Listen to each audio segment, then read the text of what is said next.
So I just got through reading some Robert Lopez, and for whatever reason, I was reminded of Thomas Bernhard. And it had been a while since I read some Bernhard. I figured I'd give this a try. I had it on my bookshelf. Got it half price. It's only $1. So you can't go wrong. This book is Bernhard's first published novel. This edition was published by Knopf in 2006. Although this book was originally published in 1963, and I think Bernhard was like in his early 30s at the time. So it's for me, it's always interesting to go and read the first work of a major writer. So that was what kind of drew me into looking at this.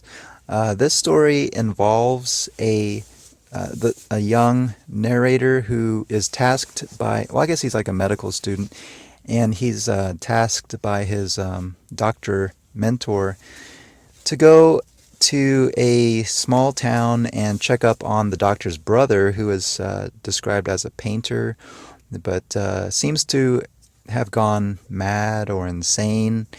And the doctor is curious to know how his brother is doing. So the narrator here is really there to observe or befriend and then observe the painter character. The painter is named Strauch, and what is kind of a Bernhardt characteristic is that he doesn't really name a lot of his characters. I don't think the narrator is named here or anyone else is named, even though there's other characters. They're usually described by their occupation. So we have the intern, we have like a landlady, landlord, a woodcutter, a knacker. The only person that has a proper name is the subject of observation, Strauch, the painter. This book is sort of broken up into what appears to be like diary entries. So it's like first day, second day, third day, and then a lot of, as he gets to know the painter, just a lot of the painter's dialogue, like I guess written down. And then it gets a little bit harder to separate the narrator and his own personal thoughts and observations from the painter's thought processes. It's just really a matter of quotation marks. You kind of have to pay attention to where the quotation marks fall, but then the persona of the painter really takes up most of this book. And Bernhard is the type of writer who, I guess some people feel a strong connection towards him. He's pretty well revered at this point. And for me, after I read a Bernhard novel, I just always feel suffocated, completely suffocated, and I need to take a break from him. I wouldn't say I enjoy him like right off the bat. I guess like if you strike a chord, like an E flat or a C sharp, sometimes the chord just resonates with people immediately. Well, his particular chord doesn't really resonate with me, but I do admire the force at which he strikes the chord, and it's almost like he's wanting to break the strings. His pitch is so hysterical in a clinical sense. He could immediately become a caricature of himself.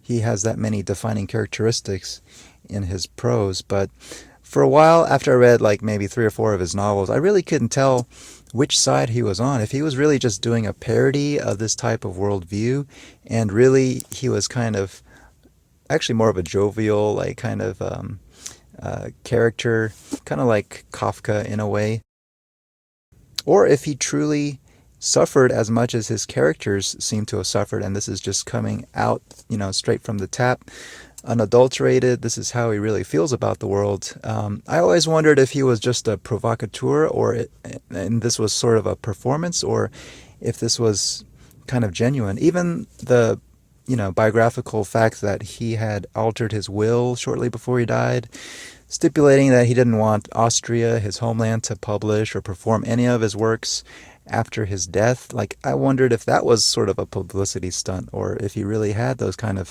feelings towards his homeland. Like, his vitriol towards Austria is pretty intense and pretty well known, and makes you want to never visit Austria. But I started reading up more on Bernhard as a person. And, he really did suffer a lot. I mean, he didn't really know his father at all. And, he had a lot of sickness when he was growing up, tuberculosis, and important deaths happened around him early on. And it seems like he was a very death-obsessed person throughout his life. And the ramblings, kind of like how I'm rambling right now, the ramblings of Strauch as a painter is very unstructured, and I couldn't get a sense of a cohesiveness of his discontent. It just seemed very binary, very, darkness, blackness. I suppose it's just a concern regarding death, how death is underneath everything. And that's where Bernhard excels, I think, in some of his works, where the absurdity of human behavior is really highlighted. And the narrator himself, you would think he would be able to become a counterpoint to the painter, but he's really just used as a tool in this regard to just kind of shed further light on the madness of the painter. Would I recommend this? Yes, I'd recommend this for people who are fans of Bernhard already. As a starting point to reading Bernhard, I would not recommend this book because it's very uneven. I'd say maybe Woodcutters or Concrete or Correction, if you're up for it. Those would be good ones to look into. So my issue with Bernhard is that he just has everything pitched a certain way, and he sustains that for so long. For me, sometimes it becomes one-dimensional and kind of boring.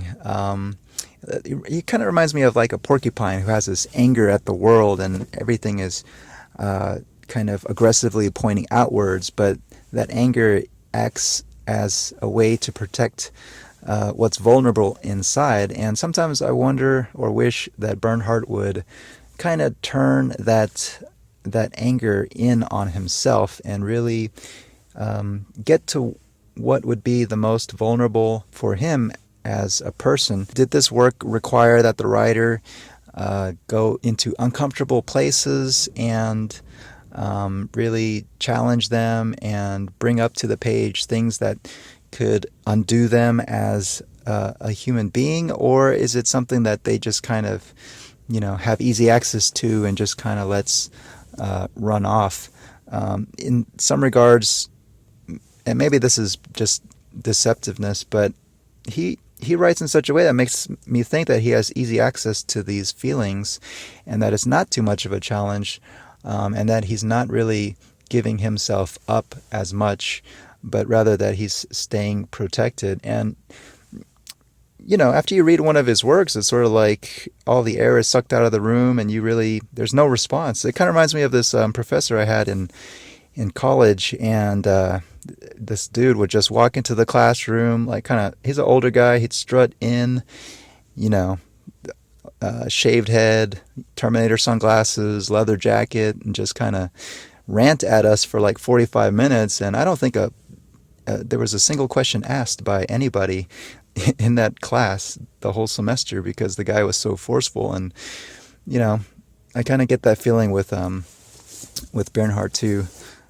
Yeah, there are a couple books of his I still haven't read. If anybody's fans of Bernhard and can recommend me some books that I don't know, I guess have more at stake for him personally, just let me know. I guess Concrete is sort of like that in a way. That's a pretty clean book. I need to revisit that again. Haven't read Extinction. Been really meaning to. Voice Imitator, I think was called. That book did not work out for me at all. It was actually embarrassingly trite. Some of those little tiny pieces. That's where I think he's kind of doing a parody of himself. But yeah, Frost, Thomas Bernhard. Let me know what you guys think.